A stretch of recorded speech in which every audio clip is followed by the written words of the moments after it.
educator. And now the goal is clearly different. The goal now is to see if we can educate and graduate as many children as possible.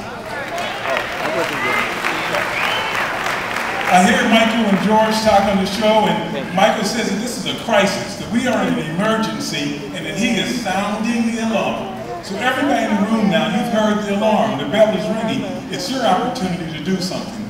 In order for us to make this transformation, to save our kids, and when I say to save our kids' lives, I don't overstate that. Our kids are dying in the streets.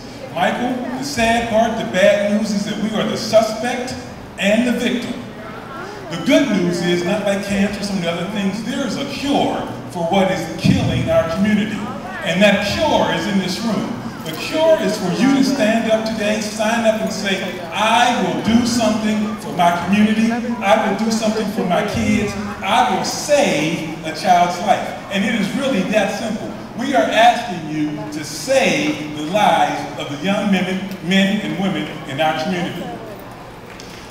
There are some statistics and numbers that I'll talk about that say if a child gets a mentor, he is 46% less likely to use drugs, 27% less likely to use alcohol, 52% less likely to skip school. If they are in school, we can educate them and I can keep them safe.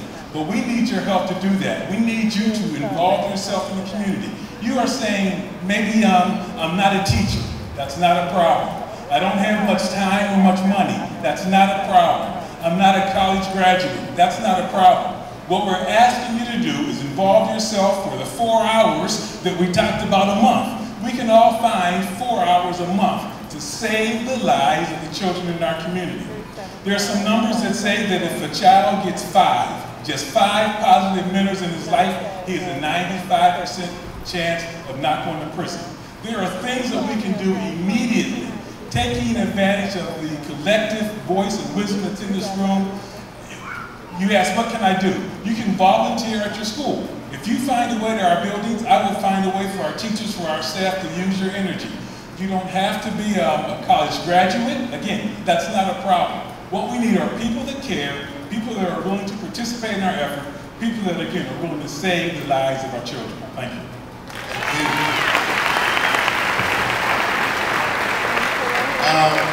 My son, little George, like I said, he's 12 years old. And a few years ago, he kept coming to me talking about, he said, Dad, I want to be on the honor roll. And this was bugging him. I guess, you know, maybe the honor students in his school was getting extra attention. I don't know what it was, but he got him to the honor roll, and he kept coming to me saying that I want to be on the honor roll. Now, he was getting good grades, and I told him, I said, George, it's nothing I could do more than I'm doing right now to help you get on the honor roll. I make sure you do your homework. I make sure that you're fed. You have to be the one